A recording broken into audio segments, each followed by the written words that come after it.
A FATEC Campinas prorrogou as inscrições para o vestibular do segundo semestre de 2026 até às 8 horas da noite do dia 8 de junho. A instituição oferece cursos superiores gratuitos, como gestão empresarial, manhã, análise e desenvolvimento de sistemas, manhã e também tarde, gestão da tecnologia da informação, à noite, logística também à noite e processos químicos à noite. As inscrições devem ser realizadas exclusivamente pelo site vestibular.fatec.sp.gov.br. E outra notícia, a Comissão Permanente para os Vestibulares, a Conveste, vai aplicar o simulado presencial do vestibular da Unicamp no próximo dia 14 de junho, um domingo, a partir da 1h da tarde. O exame vai ser realizado nas cidades de São Paulo, Campinas, Piracicaba e Limeira. Os locais de prova de cada participante já estão disponíveis para consulta na página da Conveste na internet, na área logada dos participantes. É só entrar lá no conveste.unicamp.br. Estão inscritos 7.020 estudantes que cursam ou já concluíram o ensino médio. Os portões vão ser abertos ao meio-dia e não vão ser admitidos participantes após a 1h da tarde.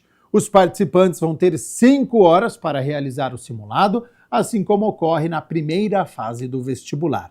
Tempo mínimo de permanência em sala de aula é de 2 horas. O regulamento do simulado da Unicamp está disponível na página da Conveste. Hora das notícias do Legislativo, porque o encerramento do Maio Laranja, campanha contra a exploração sexual de crianças e adolescentes, ocorreu neste último sábado aqui em Campinas. Promovido pela Frente Parlamentar, presidida pelo vereador Roberto Alves, o evento reuniu palestras sobre prevenção e atendimento, incluindo a proteção de crianças com deficiência, e reforçou a importância de denunciar qualquer suspeita. O evento marcou o encerramento do mês Maio Laranja, promovido pela Frente Parlamentar contra a Exploração Sexual de Crianças e Adolescentes, que tem como presidente o vereador Roberto Alves. Nós, através desse evento, queremos conscientizar a importância que é e a preocupação que nós temos de combater este mal tão grande que tem destruído a infância das nossas crianças e dos nossos jovens. O importante desse evento é conscientizar a população campineira o quanto elas têm que se preocupar com seus filhos.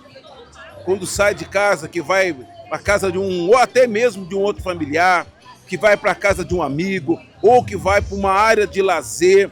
Então os pais têm que se preocupar. O evento foi aqui na Praça Rui Barbosa. Teve inclusive uma apresentação infantil, uma forma lúdica e educativa de tratar o tema com crianças e adolescentes. Qual o seu papel na peça, nesse teatro infantil super importante para conscientizar crianças e adolescentes? Bom, eu sou a Júlia, uma criança que sofreu abuso, e por conta disso ela vai pedir uma ajuda. E essa ajuda vai vir do Robertinho e da Dorinha, que faz parte do teatro do Robertinho e sua turma. Uma forma lúdica e criativa de conscientizar também. Exato, para poder alcançar a criança e fazer com que ela tenha coragem de falar o que está acontecendo, para que isso não venha repetir na vida dela e também possamos denunciar as pessoas que fazem isso com a criança e elas têm medo. Então, por conta de ter medo, eles não conseguem. Então, a turminha está aqui para ajudar. Também houve palestras, uma delas sobre prevenção do abuso sexual infantil no contexto da criança com deficiência. Primeiramente, conscientizar a população, pais, familiares de crianças e jovens. E, principalmente, pensar também nas crianças e jovens com deficiência em relação ao abuso sexual infantil. Muitas crianças com deficiência, elas são muito vulneráveis. Por quê? Às vezes, a barreira na comunicação, às vezes elas não se expressam verbalmente, ou às vezes os familiares não sabem Libras, como no caso da criança surda, por exemplo, ou a criança com TEA, com transtorno do espectro do autismo, muitas vezes ela não tem a malícia para diferenciar um carinho de um abuso. Então a gente precisa muito conscientizar os familiares, os cuidadores e prestar atenção nas nossas crianças e trazer a essas crianças estratégias para elas se prevenirem também junto com seus familiares e professores. Uma outra com o tema quando o comportamento da criança pede ajuda. Eu acho que, levando em consideração os dados alarmantes que a gente tem, de que em 8 em 8 minutos ocorre violência sexual contra nossas crianças e adolescentes, eu acho que é bastante importante a gente refletir sobre o tema, a gente saber sobre o tema e principalmente a gente conversar com as nossas crianças para que elas possam se sentir protegidas e saber, né, os canais de defesa, né, Disque 100, Conselho Tutelar, que as crianças tenham sempre uma pessoa de confiança com que elas possam contar. Ainda segundo o parlamentar, é importante que denúncias sejam feitas. Uma criança que ela é abusada ou explorada sexualmente, é como se ela recebesse uma prisão perpétua. Uma prisão perpétua. E o abusador, a pena dele é muito leve. Então o que nós queremos? Que as pessoas não tenham medo de denunciar. Importante também cada vez mais abordar esse assunto, né, vereador? E o senhor tem feito muito isso com palestras, através inclusive da frente parlamentar. É importante demais que esse assunto não caia no esquecimento. Com certeza. E outra, nós não podemos se preocupar somente no mês de maio, que é o Maio Laranja. Nós temos que nos preocupar todos os dias, todos os meses e o ano todo. Criança é criança. E nós temos que nos preocupar com a criança, nós temos que nos preocupar com os nossos jovens, com os nossos adolescentes. E lugar de bandido, lugar de pedófilo, de criminoso é na cadeia. 12h mais 16 minutos. Muito obrigado pela sua companhia, pela sua audiência. Estamos ao vivo nesta segunda-feira e olha só, a partir de hoje, em toda a edição do Câmara Notícia, você vai sentir o clima da Copa do Mundo. Um espaço especial que vai trazer entrevistas, informações, curiosidades e conteúdos exclusivos sobre o maior evento do futebol mundial. A cada edição, o quadro vai apresentar a tabela dos jogos, histórias marcantes, dados das seleções participantes, personagens ligados à seleção brasileira, reportagens especiais dos bastidores e das emoções da competição. Roda a vinheta, que tem atacante de Copa do Mundo aqui no estúdio.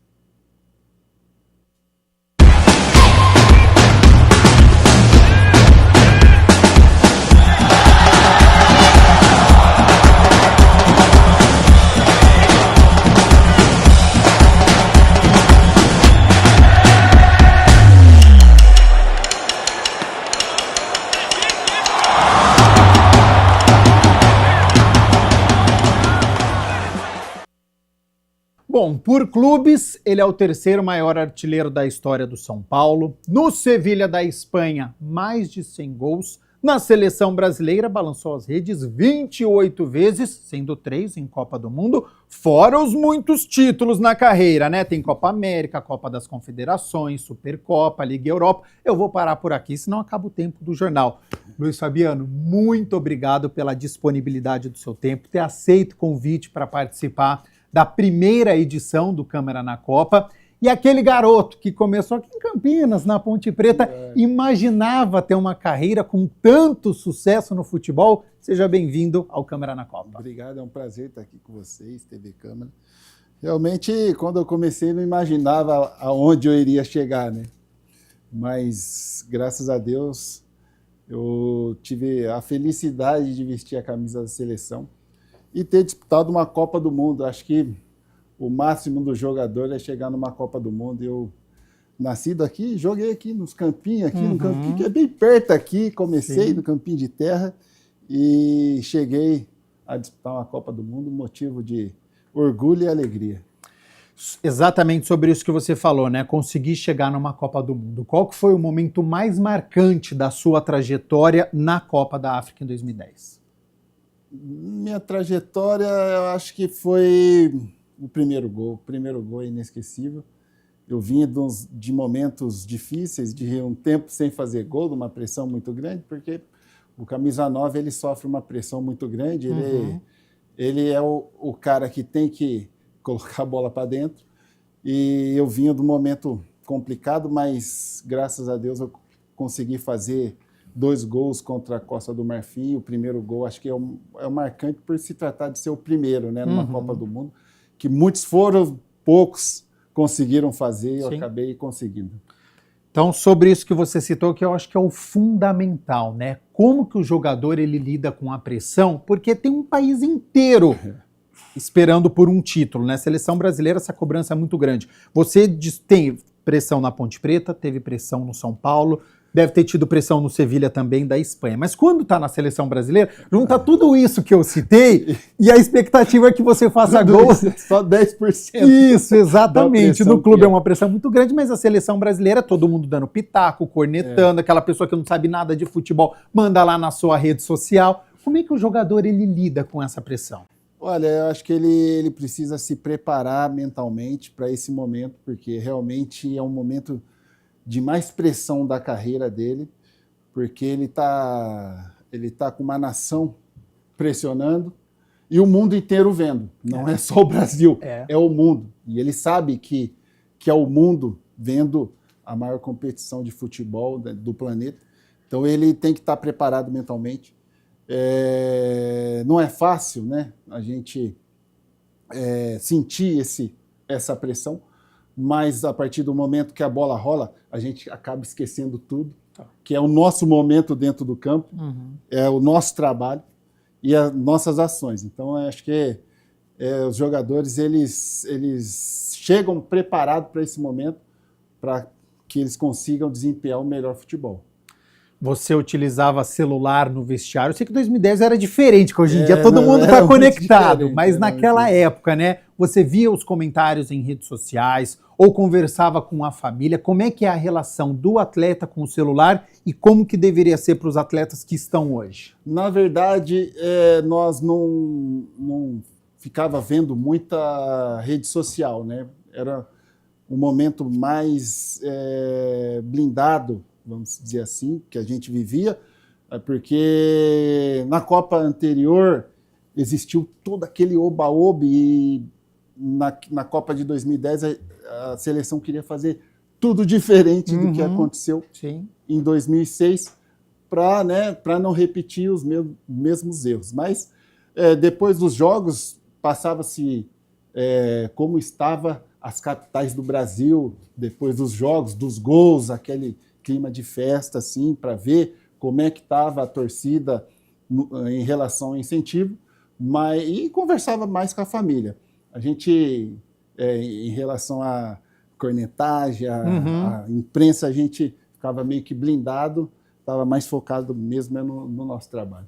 Tem alguma história de bastidor de Copa que pouca gente conhece? Dia livre vocês podiam sair ou não? Ficava tudo concentrado? Como é que é a Copa do Mundo para o atleta? A Copa do Mundo é uma competição à parte, apesar dos poucos dias livres que nós tivemos, nós não saímos porque a gente estava na África do Sul e diziam que era perigoso. A gente não via nada, mas por precaução, não diziam para sair, para ter cuidado e tal. Então a gente, no dia livre, tinha uma sala com videogame, jogos de tudo que você pode imaginar, pimbolim, bilhar. Então a gente se reunia na sala. Tinha uma bolha ali para ficar preso ali, para ficar mais concentrado na Copa. E a gente se reunia nessa sala e ficava fazendo de tudo ali. Ô Fabiano, o Dunga, que foi o treinador à época, né, ele tem a fama de ser linha dura, de ser defensor da disciplina, de priorizar a força física. O Ancelotti é italiano, que é uma escola defensiva que sempre foi muito elogiada. Na sua visão, falando agora da seleção brasileira atual, o Ancelotti precisa focar neste setor de defesa, 1-0 e 1-0 tá ótimo, ou você pensa como atacante, como goleador que foi, quanto mais gols marcados, mais chances de vitória? Eu penso como atacante, mas eu acho que tem que se pensar num todo, né? A seleção defensivamente é muito bem servida. Os dois zagueiros da seleção estão chegando de uma final de Champions League. Né? Marquinhos e Gabriel Magalhães. Então, para mim, está bem servida. vendo o jogo de ontem, o que eu mudaria, eu encaixaria o Danilo no meio de campo. Acho que o Danilo, ele está num momento espetacular. Desfaz o esquema com 4 atacantes. 4 atacantes e colocaria 4-3-3. Quem perde vaga aí nesse ataque? Aí É com o Ancelotti. Aí esse problema ele vai ter que resolver. Mas, a minha opinião, eu tentaria 4-3-3. Eu acho que com um jogador a mais no meio de campo, você acaba preenchendo o meio. E os 3 da frente, eles são muito bons e uma hora ou outra eles vão fazer o gol. Ô Fabiano, você acha que o futebol brasileiro, de alguma maneira, ele perdeu a identidade? As pessoas não conhecem mais os atletas, nós estamos no meio de uma troca de gerações, porque tem muitas reportagens fazendo isso, né? Você chega na rua, olha, Ibañez, mas Ibañez é brasileiro, ou falou, mas onde que ele joga? Tá perdendo um pouco essa identidade, comparando um pouco da sua época para hoje? Você acha que o brasileiro está se afastando um pouquinho da seleção, ou é normal, vai chegando a época de Copa dos Jogos, o povo volta a se interessar e conhecer? Eu acho que devido aos nossos resultados recentes, né, de resultados ruins, a gente ficou um pouco desinteressado, sim, né? E essa seleção é uma seleção em formação também, né? Não foi uma seleção que a gente viu das eliminatórias até a Copa do Mundo, como aconteceu, por exemplo, em 2010, que a gente veio junto nas eliminatórias, Copa das Confederações, e até a Copa do Mundo. O Igor Thiago chegou agora, né? Recentemente já foi convocado. Foi uma surpresa. Ele acabou, nas últimas convocações, dando conta do recado e foi convocado. Então, não é que a torcida perdeu um pouco o encanto pelos resultados, né? Pelas mudanças também, pelos que aconteceu fora de campo. Mas eu acho que agora, vendo como é que está, depois da convocação, a torcida vem junto, porque depois desse resultado também, acho que deu um ânimo a mais, deu um incentivo para a torcida vir junto com a seleção. Como que você enxerga a seleção brasileira chegando à Copa? Desacreditada, sem um centroavante, sem um camisa 10? Ou você está empolgado, você acredita que o Brasil é sim favorito ao título? Eu acho que favorito sempre vai ser, porque a seleção brasileira é a que tem mais títulos e é a camisa mais pesada de todas as seleções. Sempre vai ser favorito, mas eu acho que tem seleções que estão um pouquinho à frente. Só que Copa do Mundo zera tudo. Acho que agora é a preparação, o entrosamento, porque qualidade a seleção tem. Então, eu acho que se der tudo certo, a seleção tem grandes chances de chegar longe. Não é fácil, eu acho que tem seleções na frente, mas a seleção brasileira é sempre seleção brasileira e, queira ou não queira, a seleção contrária tem um certo respeito quando vê a amarelinha pela frente. Eu vi uma entrevista recente sua, me corrija se eu estiver equivocado, mas você disse que o João Pedro seria o seu centroavante, o seu camisa 9. Te decepcionou a não convocação dele? Me decepcionou as atuações do João Pedro na seleção. Eu acreditava muito nele. Tá. Eu acreditava muito nele, eu gosto dele. Ele era um muito bom jogador no clube e eu acreditava que ele, repetindo o que ele faz no clube, ele poderia ser convocado. Eu também gosto muito do Pedro. O Igor Thiago também é um centroavante de ofício que me agrada também. Não conhecia, estou conhecendo agora. Também está me agradando. Mas o João Pedro, eu fiquei um pouco frustrado. Precisa ter um camisa 9 como o Luiz Fabiano lá? Muita gente cobra isso, né? Pô, não tem mais o Luiz Fabiano, não tem mais o Fred. O futebol atual ainda permite um jogador como você? Hoje é tanta velocidade, é tanta troca de posição que acaba perdendo um pouquinho de espaço. Jogador como o Pedro, como o mesmo João Pedro. Não, eu acho que o segundo tempo da seleção mostrou isso. Mostrou que é possível jogar com centroavante ainda, né? Pelo fato de ter 2 jogadores nas alas rápidos, o centroavante pode se beneficiar com isso, né? E os alas também pode, porque o centroavante é o jogador que segura 2 zagueiros, que abre espaço. Eu sempre gostei de jogar de um time com centroavante. Eu acho que o Igor Thiago pode ser a surpresa aí do time do Ancelotti. Ótimo. Neymar hoje está lesionado, todo mundo está na expectativa esperando por ele. É uma solução ou pode virar um problema para o Ancelotti? Como é que você vê? E dentro do grupo também, a responsabilidade que joga para o Neymar, ou o atleta não pode esperar ele e fala, não, vamos nos fechar aqui, se vier ótimo, se não vier, a gente tem que dar conta do recado. Como é que o jogador vê o Neymar ali? Bom, eu acho que o Neymar, ele é a solução se ele jogar e se ele não jogar. Por quê? Porque a gente viveu momentos de muita pressão antes, né, da convocação. Vai levar o Neymar? Não vai ir, tem que ir. Ele foi. Todo mundo já está mais calmo. Você vê que todo mundo... Tem muita gente feliz pela convocação, não tem a pressão do Ancelotti. Ele não vai ficar com esse peso de não ter levado o Neymar. Então, isso já é uma solução para ele. E se ele entrar dentro do campo, é um jogador que é o diferente. E é uma lesão séria, eu já tive isso. Fiquei muito tempo para recuperar, porque você força a panturrilha. Grau 2 é quase o grau máximo. Então, eu espero que ele se recupere. Estou na torcida para isso, mas não vai ser fácil. Vamos ser sinceros que estão dizendo que 2 semanas está bem. Espero que sim. Você demorou mais que isso? Eu demorei quase 2 meses para voltar a jogar. Fortalecer, eu voltava, dava uma dorzinha, que é normal, mas não estou dizendo que a lesão do Neymar é igual a mim, pode ser diferente. Espero que seja e que ele possa jogar, voltar a jogar, mas é uma lesão meio chata. Ô Fabiano, com a sua experiência recente, né, de seleção brasileira e Copa do Mundo, tem alguma coisa que aconteceu lá em 2010 que não pode acontecer hoje? Na sua vivência lá, você falou, opa, isso aqui precisa ser diferente nas próximas Copas.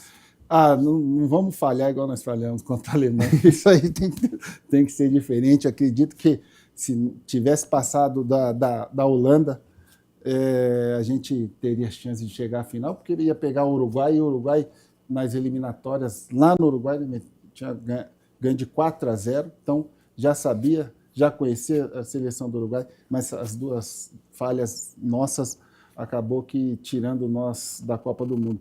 Copa do Mundo tem que estar atento o momento todo, não dar chance para o azar, e se quer vencer isso, tem que estar ligado os 90 minutos. É um sentimento amargo que você sente até hoje? Eu acho que é um dos piores momentos que eu tive na carreira. Uma perda assim que não tem como explicar a dor que é, o sentimento. Porque vocês fizeram um belo primeiro tempo, né? Ganhando de 1-0, jogando bem. Exatamente isso.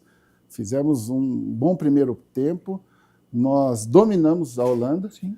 Então, perder com o adversário sendo melhor que você ainda é ruim perder, mas aceita, né? Aceita. Agora, sendo melhor, aí é dolorido, ainda mais como foi. E aquela seleção tinha ganho tudo, né? Então, a gente tinha muita esperança de ter vencido aquela Copa. Fabiano, muito obrigado novamente obrigado pela disponibilidade do seu tempo, ter vindo aqui no estúdio, nosso primeiro programa aqui, Câmara na Copa. Depois vai ter Ronaldão participando aqui. A gente tem um monte de entrevista bacana. Comecei com ele na ponte, gente boa. Xerifão, Ronaldão também deu seus pitacos aí sobre Copa do Mundo.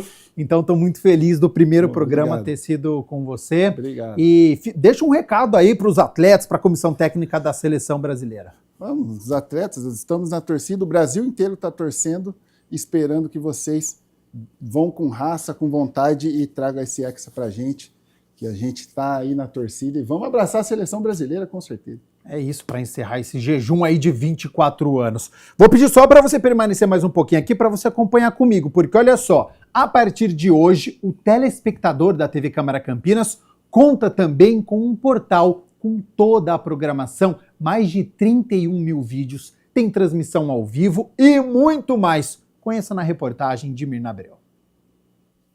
Programas ao vivo, trechos quentes com os melhores momentos das sessões, audiências e debates, destaques da grade de programação, vídeos publicados nas últimas 48 horas no canal oficial da TV Câmara Campinas e muito mais. O resultado, otimizado com a inteligência artificial, permite a TV na palma da mão, com conteúdos que podem ser conferidos no momento em que o internauta quiser. O novo portal da TV Câmara Campinas entra no ar neste 1º de junho de 2026. Ele foi desenvolvido pensando na população.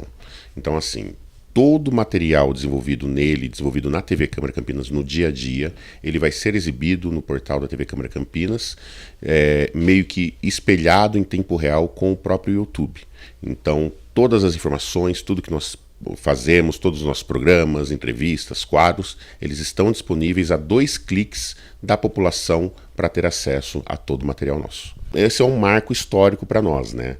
Nós temos hoje muitas novidades acontecendo no mundo inteiro e nós não podemos ficar atrás.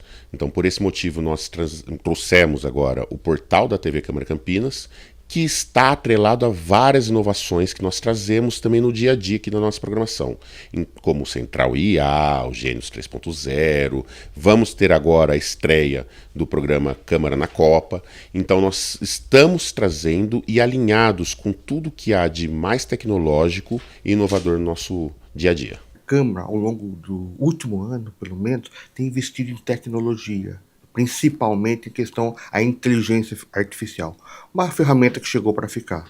Construímos programas com humanoides, inclusive apresentando e participando de programas da TV Câmara. Com esse novo portal que a TV Câmara traz para o internauta, para os telespectadores que assistem à TV Câmara, é mais uma ferramenta de transparência, de comunicação das atividades legislativas e das informações públicas.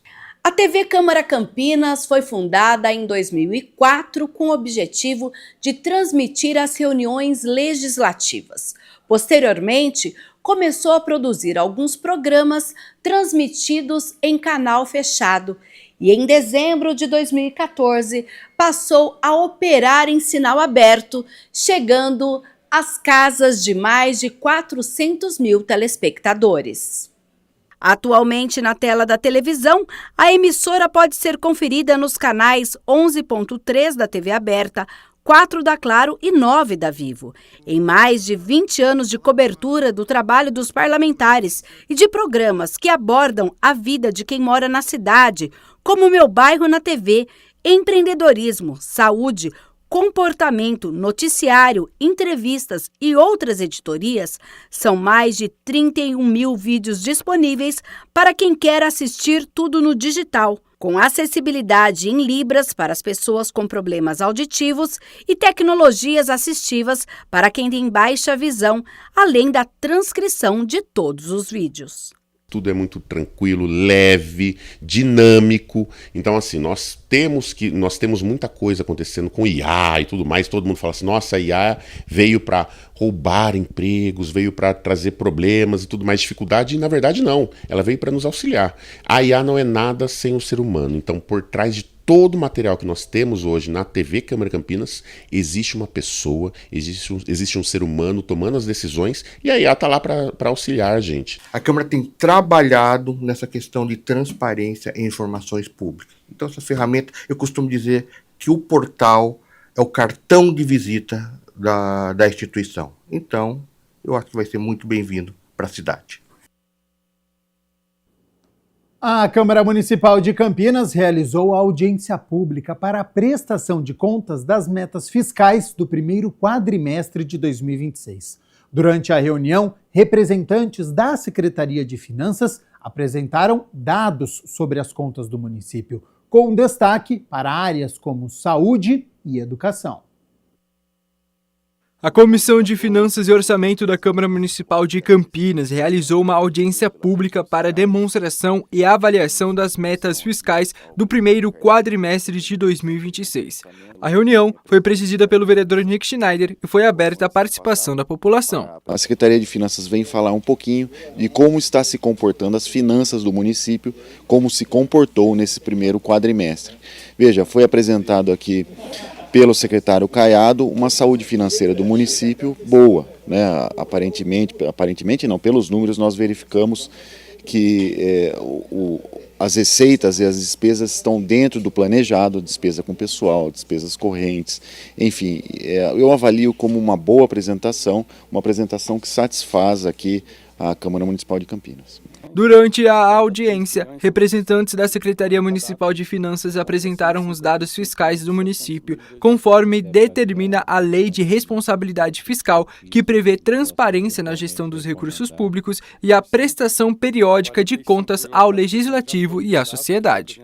O objetivo aqui é a demonstração e avaliação do cumprimento das metas fiscais, né, como disposto aí no parágrafo 4º do artigo 9º da Lei de Responsabilidade Fiscal. Iniciando então pela nossa receita, o acumulado de janeiro a abril de 2026, a gente traz um quadro aqui demonstrativo do acumulado, né, das receitas totais. Então, até abril de 2026, a receita ela teve uma variação nominal de 5,2% e uma variação real de 0,8%. Foram arrecadados 4 bilhões e 79 milhões e 600 mil contra 3 bilhões e 877 milhões e 600 mil no quadrimestre de 2025. Destaque aí das receitas correntes, com uma receita acumulada de 3 bilhões e 636 milhões, contra 3 bilhões e 546 milhões em 2025, um crescimento nominal de 2,6%, mais um decréscimo real aí de 1,8%, considerando o IPCA acumulado até abril de 4,39%. A audiência contou com a participação do secretário municipal de Finanças, Aurílio Caiado. Entre os principais temas debatidos estiveram os investimentos nas áreas de saúde e educação. A questão da educação, né, vamos primeiro pelo que é mais inteligível, mais facilmente. A educação ela tem gastos que são sazonais. Tá? No final do ano, ela compra o uniforme, ela compra o kit escolar, e principalmente paga o 13º. Então são 3 folhas em 2 meses. Então ela tem que fazer caixa para fazer esse gasto no final do ano. Então não dá para gastar 25% agora, que senão chega lá no final com 27%, 28%. Então sempre, é um contrassenso também do Tribunal de Contas, que ele faz alertas mensais, dizendo, olha, você não está atingindo, mas não é para atingir mesmo, olha assim quanto que eu recebi agora e quanto que eu gastei. O da saúde, uma parte é justificada por isso também, a outra parte é justificada pelo SUS, que tem caído, tanto quanto o Fundeb, são as 2 receitas de transferência que são muito importantes, tanto para a educação quanto para a saúde, e que tem vindo menos do que veio ano passado, né? Então isso explica uma parte, a outra parte é pela sazonalidade também. A Comissão de Relações Internacionais da Câmara realizou uma reunião extraordinária com a presença do embaixador de Cuba no Brasil, Victor Manuel Cairo Palomo. O encontro reuniu parlamentares e representantes ligados à pauta internacional para discutir relações diplomáticas, cooperação entre os países e o cenário econômico e social vivido por Cuba. Conforme a presidente da comissão, vereadora Paula Miguel, a reunião reforça o compromisso com a diplomacia entre os povos e a defesa da soberania diante dos desafios enfrentados pela ilha caribenha. Estou muito feliz com a presença de vocês aqui na cidade de Campinas, na Comissão de Relações Internacionais, e acho que é muito importante o relato, né, de como está Cuba hoje, né, e o que mudou. A gente sabe que desde a eleição do Donald Trump, as coisas aprofundaram muito em Cuba. E a gente também quer poder saber um pouco de alguém que vive lá, não só o que chega até a gente, porque a gente sabe também que a mídia não mostra tudo e muitas vezes a mídia cria uma narrativa que não é a real, né, a verdadeira. Em seu discurso, o vereador Gustavo Peta destacou a relação histórica de solidariedade entre Cuba e o Brasil, principalmente nas áreas da saúde e da cooperação internacional. Se existe um país que é solidário com outros países, esse país é Cuba. E nós sentimos isso por muitos anos aqui em Campinas, de diversas formas, em especial com a presença de mais de 90 médicos cubanos que atenderam o povo da nossa cidade em diversos cantos dessa cidade, principalmente na periferia da cidade, com aquela tradição da medicina mais humanizada, com a força do projeto cubano na saúde pública. Estive recentemente em Cuba, vi como o bloqueio econômico que dura décadas traz dificuldades para o desenvolvimento de Cuba, principalmente agora sobre governo Trump, esse bloqueio, que é um bloqueio econômico, um bloqueio comercial, um bloqueio financeiro, um bloqueio de diversas facetas e dimensões, tem criado dificuldades para o governo cubano e para o povo cubano em especial. O debate também contou com a participação da vereadora Fernanda Souto e do cônsul-geral de Cuba, que ressaltou o fortalecimento das relações entre os países. Realmente siempre nos sentimos muy estimulados por esa relación con Campinas. El embajador seguro se va a referir a la situación que enfrenta Cuba hoy. Es la situación más peligrosa de la historia de la nación cubana. No de la revolución, no solo de la revolución, de la nación cubana. Un gobierno fascista, repito, fascista, no tengo otro nombre, ha llegado al imperio. El imperio está gobernado por un grupo fascista. Porque, dígame si no es fascismo, la persecución a los inmigrantes de la forma en que lo hacen. Me lembra lo que hizo Hitler con los judeos. O las ejecuciones extrajudiciales a las lanchas que dice que son narcotraficantes en el Pacífico, en el Atlántico. ¿Por qué no los capturan? Y los llevan a un juicio, los asesinan. Eso es fascismo. Secuestrar a un presidente, atacar a Irán, un país con el que están negociando. No se puede creer en esas personas. Ao abordar o atual cenário econômico e social cubano, o embaixador Victor Manuel Cairo Palomo destacou manifestações de apoio recebidas do Brasil. Cuba hoje enfrenta um genocídio, mas é um ataque multidimensional. E o que significa um ataque multidimensional? É um ataque que tem ações econômicas, financeiras, comerciais, energéticas e, ao mesmo tempo, tem ações em la média, tem acompanhamento, parceria contra Cuba, das redes sociais e da média hegemônica. E média hegemônica em boa parte do mundo. Portanto, a situação de Cuba hoje, tão complexa, passa por uma narrativa que impõe os principais médios dos Estados Unidos. Para Paola Miguel, o intercâmbio cultural, político e diplomático fortalece a troca de experiências e amplia os laços entre Campinas e Cuba. Coisas muito significativas que foram ditas aqui, né? O momento é agora, né? E como que pode Cuba, né, que é uma ilha, tá ameaçando, né, o país que se diz a maior potência mundial. Então a gente vê que, de fato, os Estados Unidos está querendo fazer esse processo de dominação há muitos anos e a todo custo, no fórceps, e isso está gerando um genocídio em Cuba. Amigas e amigos, Brasil pode ser mais. Brasil pode ser muito importante nesta batalha.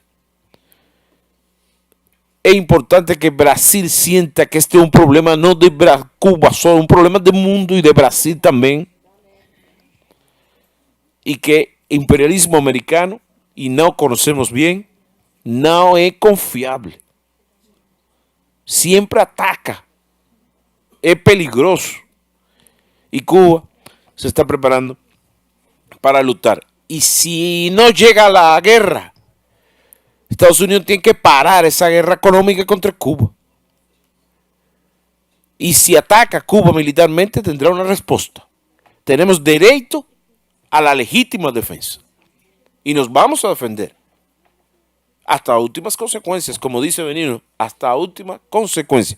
Como dijo Che, hasta vitória sempre, amiga. A proposta que amplia a lista de materiais proibidos para compra e venda em ferros velhos e estabelecimentos de sucata em Campinas entrou em vigor. E agora é lei.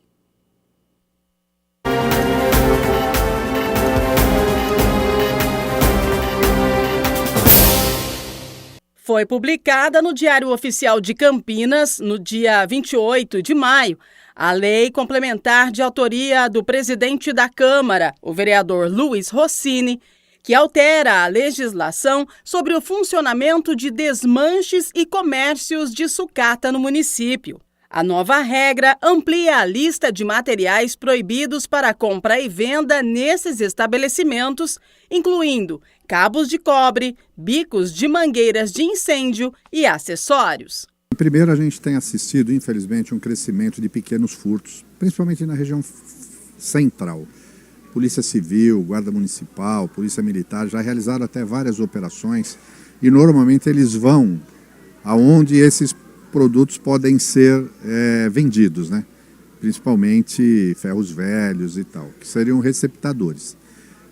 Então, o que a lei que já proibia a comercialização de alguns produtos, cabo, por exemplo, a gente vê muitas vezes semáforos desligados porque as pessoas roubam o cabo de cobre.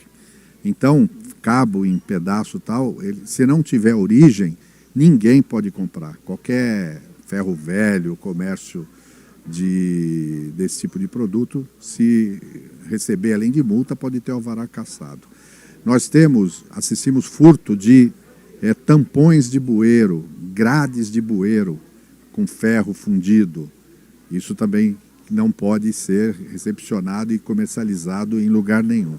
Nós temos visto furto de produtos de bronze nos jazigos do cemitério, né? Nos monumentos, né? O nome, inscrições em bronze, placas denominativas. E mais recentemente a gente viu o furto daquele bico de mangueira. Então aquelas mangueiras dos edifícios que ela vem, que fica enrolada dentro do hidrante e tem um bico de cobre, os pessoal furtando aquilo lá também, inclusive colocando em risco a segurança desses edifícios. Então a gente incluiu esse tipo de material também na lei que existe, porque eu acho que a melhor forma de você coibir esse tipo de ocorrência, desses pequenos furtos, é você impedindo que isso tenha valor comercial. As novas medidas que já estão em vigor prevêem punições para os estabelecimentos que descumprirem as exigências previstas na legislação. É uma medida para aumentar a segurança, principalmente da região central, né? É uma medida efetiva e prática, porque quem comercializar isso, além de multa, pode ter o seu alvará cassado. Rossini salienta que a alteração na lei também busca dificultar a receptação e contribuir com a segurança pública. E a gente percebe que uma das ações que a gente precisa para a região central é melhorar a segurança, né? Então essa é uma medida que também visa melhorar a segurança na cidade inteira, mas em particular na região central, né, coibindo esses atos que a gente percebia com uma frequência que é preocupante. Às vezes a polícia não consegue estar em todo lugar para evitar que isso aconteça. Mas se o cara tiver aquilo lá e não tiver onde levar, ele vai desistir de fazer esses atos.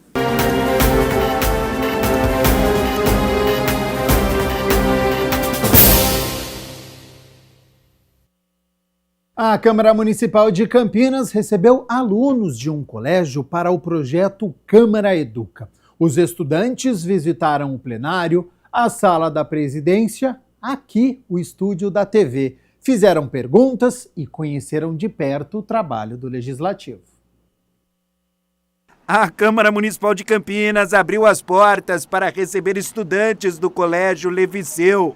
O projeto Câmara Educa traz crianças e adolescentes à Casa de Leis para aproximar a sociedade do trabalho do Legislativo Municipal. O Câmara Educa é um programa muito legal de educação aqui da Câmara, que a gente recebe os alunos do ensino fundamental e até do ensino médio para apresentar o Poder Legislativo, explicar a função dos vereadores, explicar a função do Parlamento, explicar a função do Poder Judiciário, do Executivo, com isso para dar uma educação mesmo para os nossos jovens, para a gente ter cada vez mais uma melhor conscientização política. Acho que essa é a ideia principal. Os estudantes circulam por vários departamentos aqui da Câmara Municipal de Campinas e, claro, né, saem daqui aprendendo um pouco mais sobre o Legislativo campineiro. Alunos do 5º, 6º e 7º anos conheceram espaços como o plenário e a sala da presidência.